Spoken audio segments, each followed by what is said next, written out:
Hello, everyone, and welcome to another episode of the Confidence Connection Show, where we share stories of women's confidence from all around the world to help empower you to build your confidence too. So this week, I am interviewing the beautiful Melanie Hartskeerl, coming all the way from Melbourne, Australia. So she founded One Life Health, which is born from Melanie wanting to make her passion for health and fitness into her career. As the name states, she's all about making the best of the one life that you have, specializing in weight and health management. She's passionate about helping you restore your health and quality of life through a personalized, holistic, and friendly approach. Different diets, foods, and nutrients provide varying health benefits to our bodies, as we know. She understands that these benefits and how they can be applied. Every person has different nutritional needs, and getting this right requires the knowledge of an experienced practitioner such as Melanie. She's a principal naturopath, nutritionist, and Western herbalist, and she can help you rediscover your health and vitality. Her warm, realistic approach, mixed with a strong emphasis on education and patient responsibility, helps to inspire patients to be proactive about their health and make long-term changes in their diet and lifestyle that will serve them in the years to come. So welcome, Melanie. Thank you so much for joining us. Do you want to tell us a little bit more about yourself and your background, how you got to be where you are today? So I am, like my bio said, I am a naturopath and a nutritionist and a Western herbalist, but I'm also a personal trainer. So that all those roles came about after my marriage breakdown. I found myself at a point where I was not sure what I was going to do. We had our own business. I didn't really want to work for someone else. I was really into my health and fitness already, and I had young children. So I just sort of thought, well, what would I like my life to be, my career to be? So I just followed that path. I guess having the confidence to be able to do it, which was kind of, I guess, scary. But I found that I was at probably the best time in my life to make a significant change because I was sort of starting again. And I really just went, I want to go to work every day. I want to enjoy my job. I don't want it to be a chore. I really didn't want to earn someone else lots of money.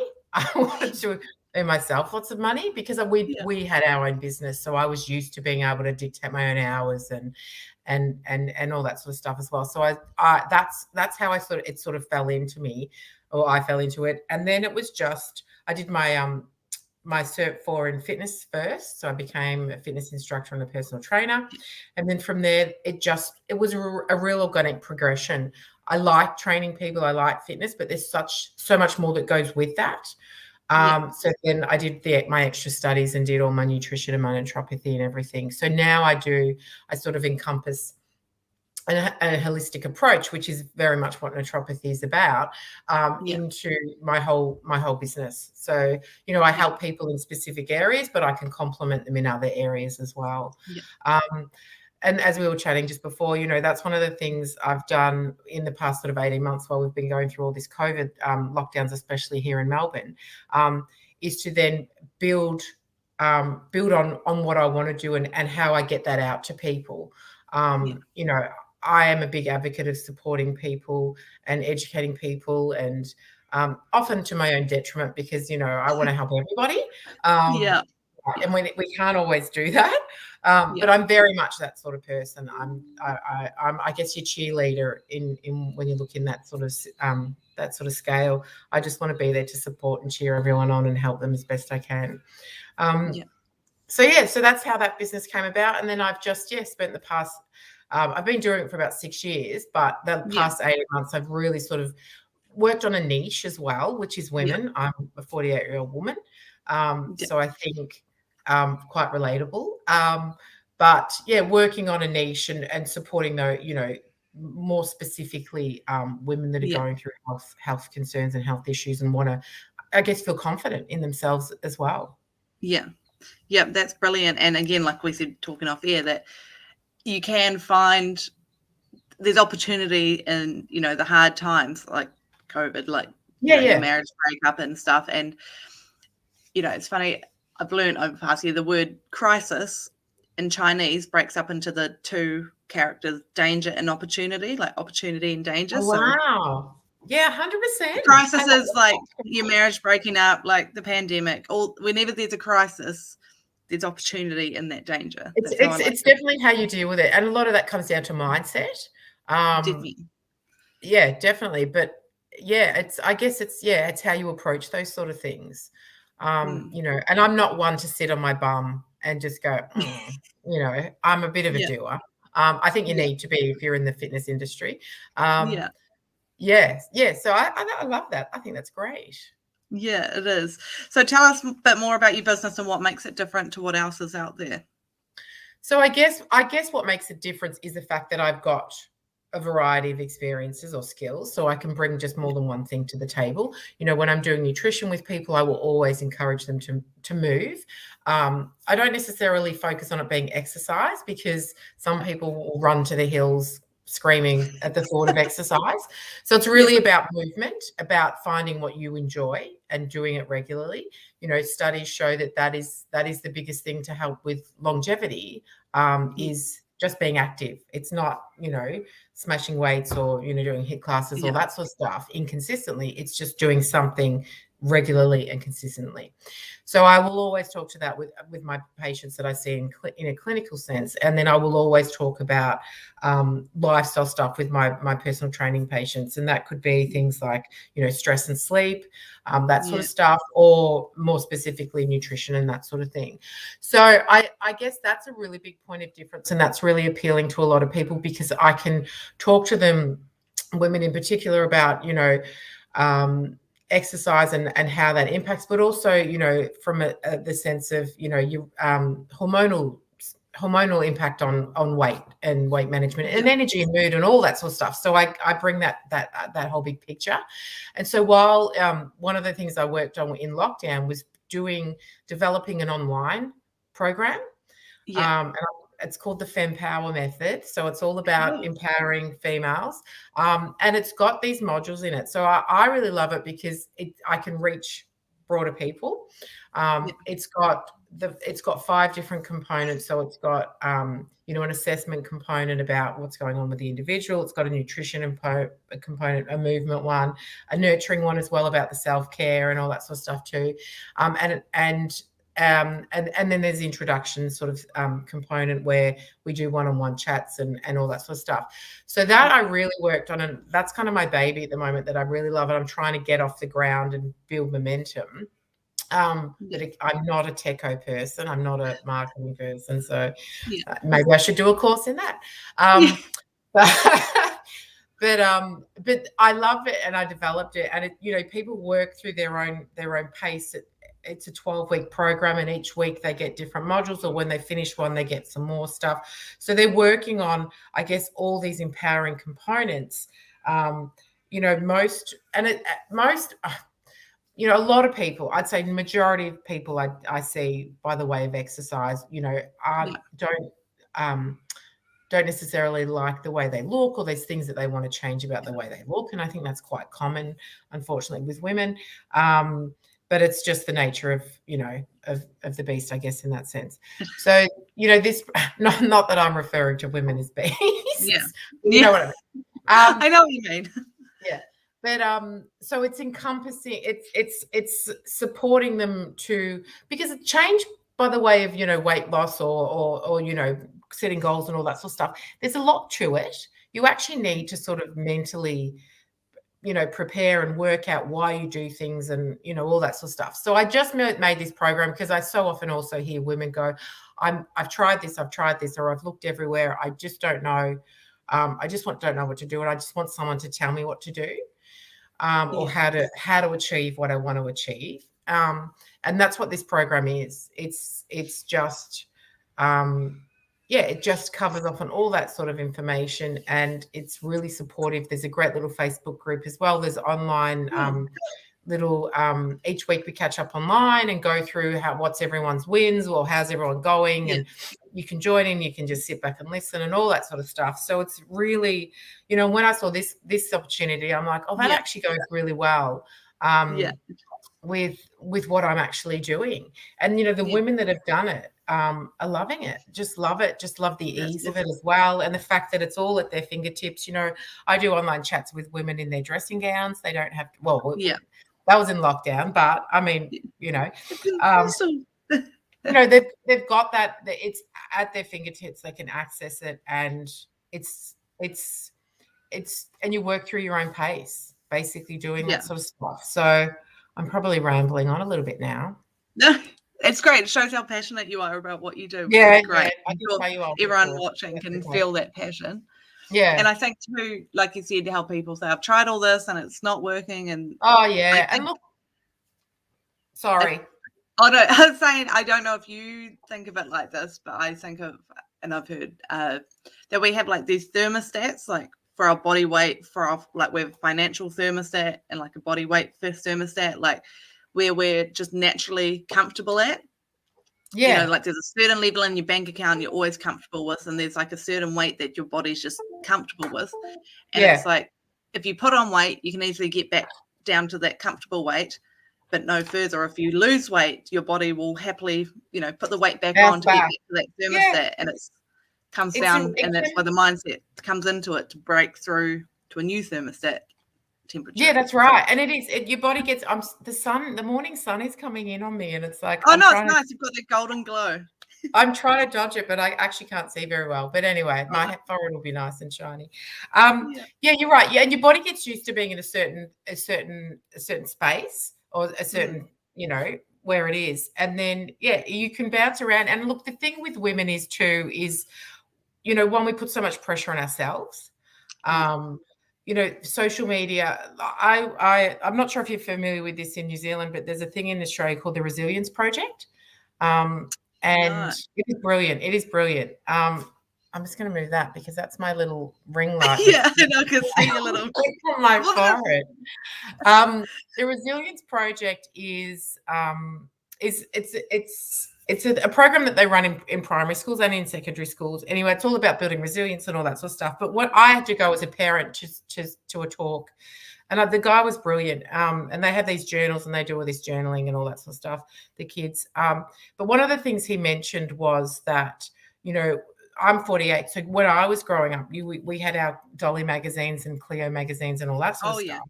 Yeah. So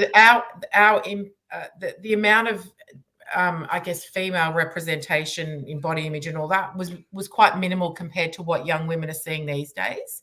You go onto social media and you can see, thousands of images in the space of, minutes or hours, where, back in my day, we just had, maybe 20 images and you got it once a month because that's how often the magazine came out. So just even that sort of stuff, like I found that really interesting because I've got a 16-year-old daughter, but all that sort of stuff. So, one of the things that I try to educate people on is just being happy in your own skin and being at a position where you are confident, and whether that's, that's got a number on it. And there is a nutrition component in my program. Most women want to lose a bit of weight, especially coming out of Melbourne lockdown. But the program that I do is all about the right foods for you. Yeah. So it's more so about eating healthy. When you do all that sort of stuff and start exercising, weight generally does drop, or you just feel better, your body moves better, less inflammation and all that sort of stuff.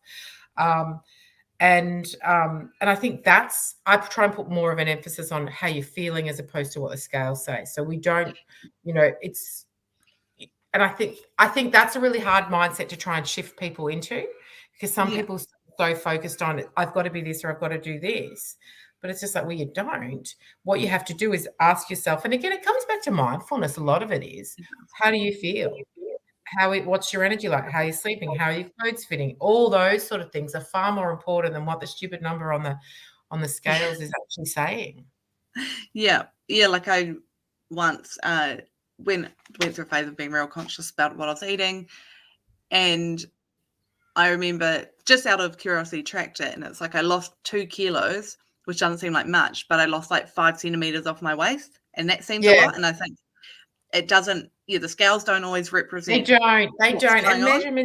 And measurements do definitely make it give you a far more idea. But a better way of measuring is just how your clothes fit. Yeah. And Definitely. you're right, like you can lose, and this is the thing, and again, women, and especially women my age, so going into that perimenopause sort of phase, Yeah. coming out the other end of, we start at puberty and we come all the way through this process and we come out the other end, so I guess women my age are going through a different type of puberty, and that's how I try and sort of look at it. But it's those sort of things are just so exacerbated because everything is just a little bit slower and a little bit more challenging as you get that older, and the scales can fluctuate so quickly just from a weekend, or and so that's where it can be a real a mind game in that sense. Yeah. um Yeah. Yeah, and Definitely. so that's something I definitely find challenging with women, that I try to support them through, because it's not all about that end number. It's not. No. And it's waking up feeling light and having enough energy to get through the day that makes you Yeah, and feel. when you start eating well, it's either a really positive cycle or it's a vicious Well, cycle. So when you yeah. start eating well, drinking lots of water, getting up, getting motivated, and all that sort of stuff, that just perpetuates that positivity. It does. If you're feeling flat and feeling off, and anyone that is been in any sort of COVID lockdown recently can relate to that. It goes in the other direction. So it's It just, does.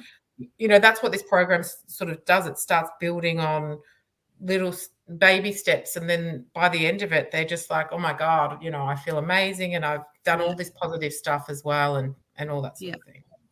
That's great. So how do you obviously think mindset's important, so how do you weave mindset into your business and what you do? Because I think everyone has a grasp of what a PT looks like and what a nutritionist looks like, but how do you weave the mindset into it? Look, it is hard because some people are just real Debbie Downers. And it's just really, talking conversations. So especially in this program, or I mean, with anyone, it's talking to them, and it's also just reminding them, because we're so unself-aware. I think we just do a lot of autopilot. We just go through life, or and one of the I guess one of the targets I do on this program is, busy mums that don't have time, because this seems to be the downfall in that sort of those. In a lot of these sort of areas or issues that people have, is that they do things without thinking. Or, especially if you've got kids, you'll be like doing dinner and you've pretty much eaten half of dinner before you've actually served dinner. And then the kids don't want to eat all that. You'll just eat that as well. So it's all these things that you do without thinking. So I do mindfulness activities in the program, where they have to write things down and they have to do all this sort of stuff. We chat regularly. So again, I make people accountable. So even it's my PT patients, or, and it's funny because nutrition patients, for example, might say, every time I eat, something, it makes me feel really sick, or it makes me run to the toilet, or whatever. Yeah. And then I sort of say, okay, so do you still eat it? Well, yeah. Well, why do you eat it? And they don't even correlate the fact that, that sort of reaction from your body is your body's way of saying, no, I don't like that. I'm going to get rid of it, or I'm going to make you feel yuck. So you go, I don't want to eat it. But some people don't even draw that line. So it's really a lot of it's about me communicating with them to make them sort of think. And then also making them, by regular catch-ups and chatting and all the online things that I do, is then having that constant conversation. So then they go, oh, okay. And then it just becomes their normal, because that's really what it should be about, becoming it. What they say about habits, once you do it after a certain period of time, it becomes your normal. And that's what it is. It's about just practicing it. So it does become your normal. Yeah. And that makes me think of how it's kind of switching the mindset from looking at food as mouse pleasure to looking at food as fuel. Oh, do you know what? And we are so guilty. And like a Western society, we eat way more food than we actually need. We have it in as an abundance. So we have, back in the day, and I'm a very sort of, I'm not basic in my thoughts or my attitudes towards all this stuff. I just advocate do what nature intended. Yes. So, we were born and designed to, hunter-gatherers in that sense. So there's times when we don't, and the food was really a necessity, not a luxury, I guess. We eat way more than we need to. And I can vouch for that, just coming out of Melbourne Freedom weekend. It's so nice to have someone bring you food to the table and bring you a coffee or just to be able to go out. We have an abundance of it and we eat way too much of it. And we waste so much of it as well. So, the environmental impact on all that sort of stuff as well is massive. That's crazy. Yeah, people eating. And then, again, it's interesting when I do this program, people realize one of the conversations I say, because at the start with their nutrition stuff, they get portion sizes just so they can educate themselves on. And people are just like, wow, I'm not even hungry. And I'm eating, such a small amount compared to what I used to. And it's that education and that just becoming self-aware of how much you actually need as opposed to how much you actually put on the plate. Definitely. What would you say your biggest win has been so far with your business or in life so far? I guess my biggest win is that I've actually been able to do this, because so many businesses, you can have all the good intent. I want to work for myself. Like everything that I did relied on me. I didn't become employed. I did do gym classes and instructing and all that sort of stuff, outside of that. But I guess the fact that I've, nearly 8 years down the track, I'm still able to do this. Where a lot of people, that study naturopathy or those sort of modalities, do it and then can't get a job or can't, building a clinic from scratch is really challenging. And I am blessed that I work within a clinic, so I, contract there and that sort of stuff. I do my own online stuff as well. So I'd say the fact that I'm actually still in a position that I am dictating my own terms, is probably my biggest win. That's brilliant. I love that. Yeah, that's so true. I do too. Well, thanks so much for sharing about your, who you are, your story and all that. So moving on to confidence, what does confidence mean to you? Do you know what? When I read the question, I'm like, oh God, that's a good question. I think for me, it's happiness. If you're confident in yourself, then you're going to be happy. Or if you're happy, you're going to be confident. So I think they kind of go hand in hand together. And I think that's probably the biggest word, the biggest one I've got. Yeah, that's awesome. And I totally agree. You do feel when you're confident about something, you're happy about it. All that nervous, excited about it. Yeah. Look, and I love confident people. And I mean, if you can't tell, I'm one of those. Definitely. It's great. But I just think, and even if you're confident in a group training, I guess, perspective, I might do an outdoor boot camp or do a class or something like that.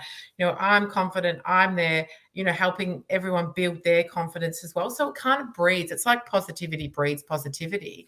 Yeah. Confidence I guess part of it is people seeing, confidence in other women. Gives them, I guess, the permission or, maybe just the little thing in the back of their head that goes, oh, you know what? I want to be like that, or I want that. Yeah. That's so true. It's all energy and all sharing the confidence. Yeah, that's energy. Exactly right.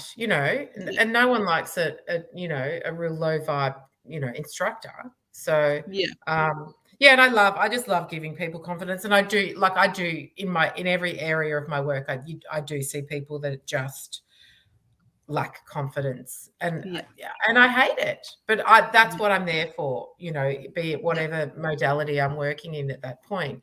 That's what I'm there for, to help to support them, to make them, I guess, a better version of themselves or what they want to be. Yeah, that's so cool. And I guess you've kind of already touched on this already, but how do you help people build their confidence? Well, I guess it comes down to feeling good about themselves.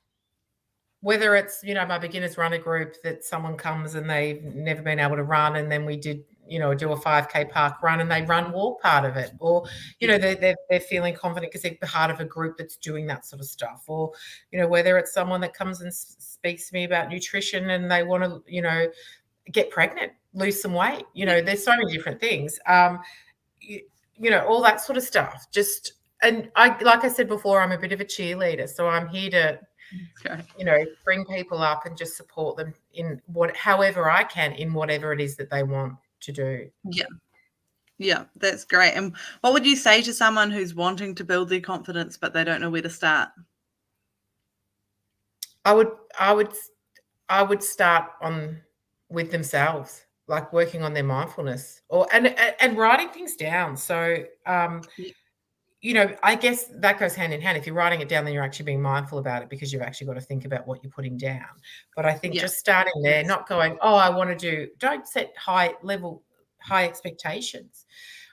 I definitely say, it's a work in progress. You're not just going to go from 0 to 100 in a day, sort of thing.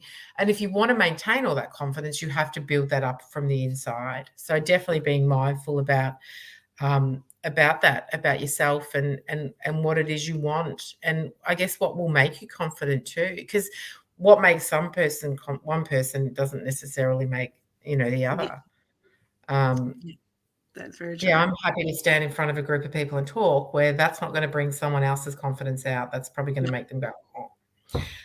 So I guess and I think that's good too, that it is an individual journey, and not trying to. It's not a one size fits all. I say that a lot. It's nothing in this life is a one size fits all. Some people are confident in talking and speaking. Some people are confident in writing. That's right. Different mediums that. They're both expressive in their own way. 100%. 100%. I'd rather verbalize everything than write it down. I don't have to think about it once it's come out. Yeah, I know. Once you get in the role, it just keeps going. Yeah, but 100%. What's something you know now that you wish you knew when you were younger? Do you know what? I guess it comes down to confidence. I know. Do you know what I mean? Like, as a younger person, I've always been confident, but I think just questionably confident. Yeah. Do you know what I mean? Where really you shouldn't really factor in what other people think of you. Oh, yeah. And the biggest thing I've learned, and in all the things I do, is you're not everyone's cup of tea. No. And that's not because you're not, you're not trying to help. I want to help everyone, but some people just don't, gel with me, or don't, find me too loud or too, whatever. And I think that's probably the biggest thing, is that, that's okay. You're not going to be everyone's not everyone's cup of tea. That's the best way I put it, I guess. And I found that really challenging, especially when I started in group fitness. Not everyone likes the way I do things, or likes it. And I think having the confidence to let that wash is probably something that I think knowing as a younger person would be a good thing. Yeah. No, you're so right. And just looking at fitness, there's so many different things. You could do high intensity, you could do yoga, you could do Pilates, you could do running, you could do marathons. Like, there's nothing wrong with any of those platforms, but not, you often don't find someone that loves doing all of them. They have their 100%. I love running, and I think that pretty much makes everyone run away. I can't stand running. I hate running. Yeah. I'll run away from running. Yeah, exactly. But it's even the same in a clinical sense. Like, I see patients, and patients will come and see me for a variety of different things. And again, that in a practitioner sense, if they come in and go, oh God, that I didn't really gel with that practitioner, then that's fine as well. I would hope that they can then find someone that they would find, as much as I want to help everyone, you've got to let that sort of stuff go as well. And I think that's something I think that everyone should be should be comfortable with, that you're not always going to be everyone's cup of tea. Yeah. And don't post that all on social media if you don't agree. Like, do you know what I mean? I think social media causes a lot more grief in that sort of sense, because you can agree to disagree and then just move on. Exactly. Yeah. Yeah. Yeah. And you mentioned that earlier, that you're not everyone's cup of tea, sort of, and it made me think that I've got to say earlier that now I've lost my train of thought. Oh, that's okay. As you're talking, I thought about earlier. And sorry. I do that all the time as well. It'll come back to me. Oh, that's right. You need to help people who want your help, not those who need your help. And I had to learn that too, that at the start, you just want to help those who need the help, but those, they don't necessarily want your help. Yeah, you know what? And there's a saying that they say in practice is that give them what they want. Yeah. But no, what is it? Give them what they want, but you're actually giving them. No, I think it's something like, or is it something like sell them what they want, give them what they need? They need, yeah. Yeah. And you know what? That's exactly right. And that's in everything I do. You know, I have people, friends or acquaintances message me and go, oh, I want to come and see you. I want to work on this. Yep, cool. I'm here. I don't go chasing, because you have to. And even with my FemPower method, I've got women that have gone, oh, I want to do it. I want to do it. I want to do it. Cool. Do it. Do it. Yeah. Until they come to me and go, I want to sign up now. There's no point. There's no point. As much as I want to, you know, come on, do it. It'll be amazing. And, you know, that sort of thing. People have to be ready to make the change in themselves. Yeah. So you can just really be there when they're ready. But unless they're ready, and especially when we're talking about things like weight loss or, you know, that sort of well-being journey, you know, there's a lot more to it than just dropping weight. 100%. There's a lot more to it. And I think if they're ready to embrace that, then just be there ready when they are. Exactly. And I think that shows your confidence too, that you don't need to go chase anyone. You're confident that what you do and what you have to offer is good enough as it is, and people will come find you that need it. You're not changing or lowering your offer to get more people. Definitely. And I guess in a business perspective, in a business sense, it's also quality control in that sense.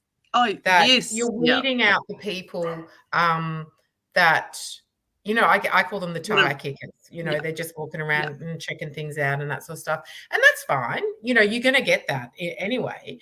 But just being comfortable to go that, you know what? And also I do that with patients. So whenever they want to do, especially the FemPower one, because it's all online and the financial commitment and all that sort of stuff, we have a catch up first. So I might have people that I go, you know what? I don't think this is actually the best option for you. Yeah. But maybe this or this might be better. You know, so it's a two-way street in that sense. I like to sort of establish whether or not I think, because I do not want anyone to waste their money. Like that's the biggest thing. I want everyone to succeed. So so I think in that sense it's a two-way street too. But you need to be comfortable to do that. And not they're going, I just need to get every single person that wants to do something. I want, you know, and I'm also not driven by money, unfortunately. So I've got that in that sense too. Yeah, that's fine. But I love that. So what's the best advice you've ever been given, or like a favorite quote that you live by? Oh, my favorite one is, don't give up what you want for what you want now. Does that make sense? So it's that big picture. It's like, you know, if you've got a goal, and I had that a lot. I had that on my my board especially when I was studying, because, you know, I studied for like 4 years. I had young children and, you know, just a lot going on. And, you know, there were times when I'm like, oh my God, what am I doing? I should just go and get a job and have that security and, you know, all that sort of stuff. But it's just like, you know, this is it's just remembering the picture that you want, what it is that you want, and you know, don't let what's going on now impact that big goal. Yeah. No, that's awesome. So do you have any favorite books or podcasts? I do. I've actually got a book here, which is kind of, it's very much, it's called The Universe Has Your Back. Can you even see it? Yes, Because that's it's a good so one. the glary. That's a really good one. Especially when we're, in this conversation. I think it's a fantastic book just to, it's all about, I guess, empowering you to do whatever it is you want to do. Yeah. And then podcasts, I listen to a lot of boring sciencey herbal medicine ones because I like to listen while I walk the dog and that sort of stuff because I'm getting more information because it's an ever evolving industry and there's always things to be learning. So I generally will listen to things that talk about magnesium or herbs or something like that. Yeah, no, that's great. I love podcasts too that you can learn on the go. Yeah, because if I sit down for too long to try and read, I'll nod off. Yeah. Oh yeah, unless I can't I'm read on holidays. anyway. Yeah. Yeah. So do you have any favorite people you like to follow online? Speaking of the world of Yes, social I do. media.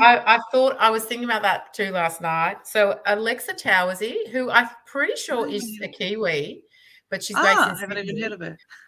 She is she's in the fitness industry. She is amazing because if you look at her Instagram, she's just physically such a strong woman. She's so motivating. She works really hard. She also does a lot of mental health advocacy. Oh, cool. A lot of podcasts, a lot of that sort of stuff. So she's just the complete package, and she just is very loud and proud too about herself, which I think is just again in this sort of forum is someone worth checking out. Yeah. Whether you'll get her physique, I can't guarantee because she's like rich. She works very hard, but she represents what she does, and she works hard. But yeah, no, she's great. So check her out. And the other one I love is Elle Wilson. You're familiar with her? She is. She's another Aussie lady. She did the I Quit Sugar books and all that sort of stuff. Oh yes, no, I have seen you. Yeah. Very much environmental advocate. They're just really, I guess, strong, integral women. Yeah. So I definitely check those two out. Yeah.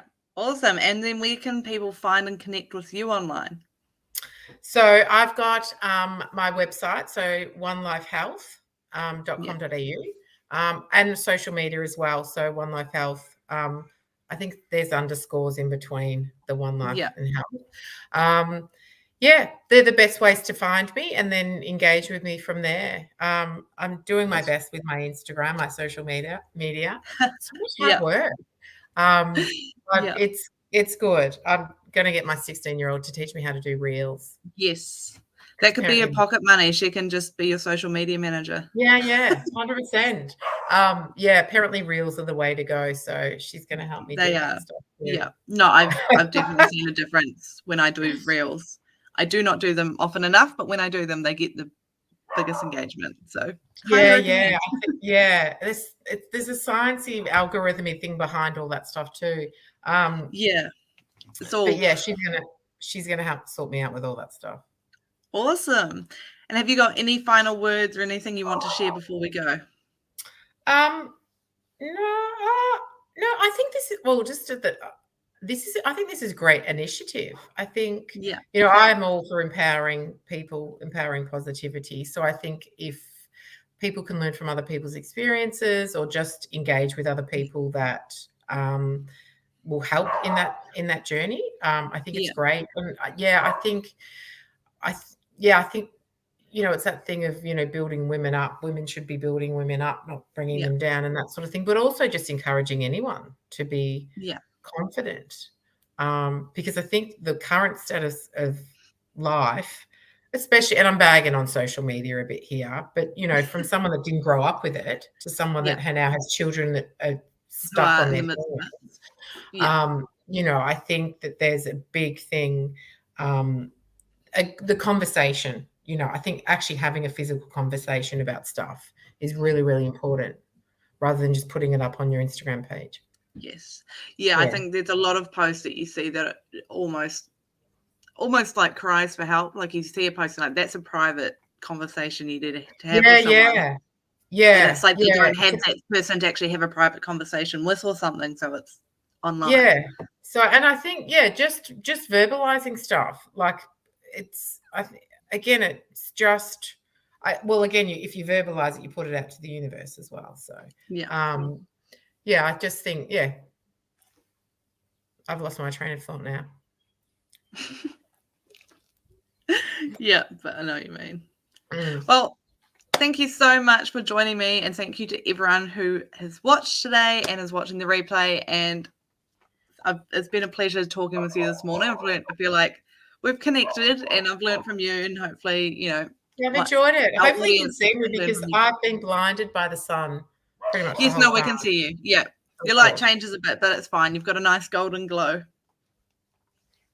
My face is quite warm because I didn't even think. I'm like, oh no, the sun's, and then I'm like, oh no, as it was going up and up and up, I'm like, it's not going for a while, but it's beautiful morning sun, so I should be embracing it.